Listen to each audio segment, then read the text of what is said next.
అందరికీ నమస్కారం.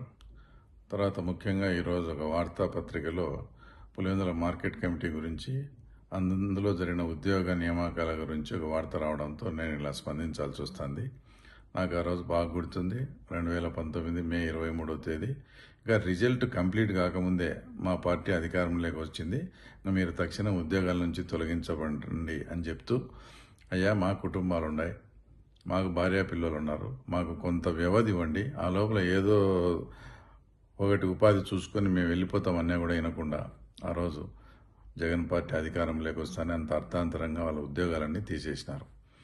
ఇప్పుడు వాళ్ళు మళ్ళీ తెలుగుదేశం పార్టీ అధికారంలోకి వచ్చింది కదా, ఆ రోజు మాకు తీసేసిన ఉద్యోగాలు ఏమన్నా మాకు ఇప్పించగలరా అని మా నాయకులను సంప్రదిస్తే వాళ్ళు దాంట్లో సాధ్యాసాధ్యాల గురించి దాంట్లో ఏదన్నా ఉందని వాళ్ళు ప్రయత్నం చేయడం జరుగుతోంది. దాన్ని అడ్డు పెట్టుకొని ఆ ఉద్యోగాలను కానీ తీసేస్తే మేము మార్కెట్ కమిటీ ఎదుట ధర్నా చేస్తామని అవినాష్ రెడ్డి మాట్లాడుతూ ఉండడం అసలు దయ్యాలు వేదాలు వల్లించినట్లుంది.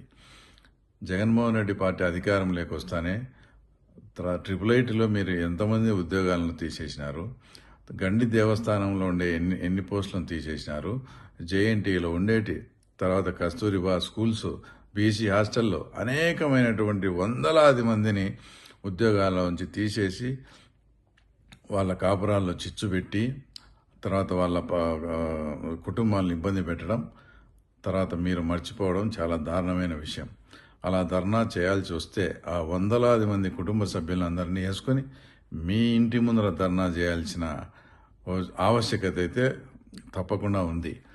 పోనీ ఇప్పుడు మీ ఉద్యోగాలన్నీ మీరు అట్లే పెట్టుకోండి. ఆ రోజు మా తీసేసినారు, ఏదైతే 12 మందిని తీసేసినారు కదా, ఆ 13 మందికి భారతీయ సిమెంట్స్లో ఈరోజు మీరు ఉద్యోగాలు ఇస్తారా?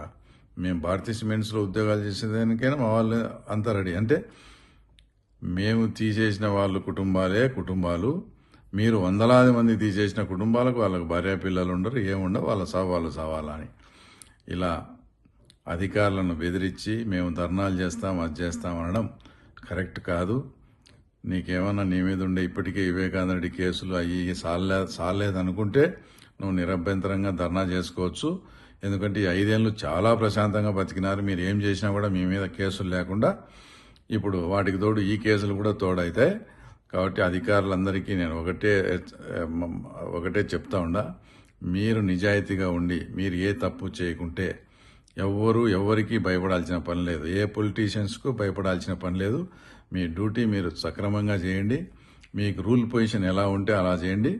మిమ్మల్ని ఎవరైనా బ్లాక్మెయిల్ చేసినా, భయపెట్టినా, ఇబ్బంది పెట్టినా మీకు తప్పకుండా నేను అండగా ఉంటా అని కూడా ఆ తర్వాత మీకు చెప్తా ఉన్నాను.